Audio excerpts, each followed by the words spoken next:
කරන්න ඵලදායීව පටන් ගන්න කොහොමද? ඔයා පාඩම් කරන්න කලින් ඔයා සාමාන්‍යයෙන් කරන චාරිත්‍ර ටිකක් හදාගන්න.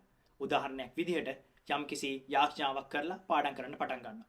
වතුර බෝතලේ ළඟ තියාගෙන චුට්ටක් එළිය බලලා පොඩ්ඩක් විනාඩි 5ක් විතර මෙඩිටේෂන් කරලා වැඩේ කරන්න පටන් ගන්න.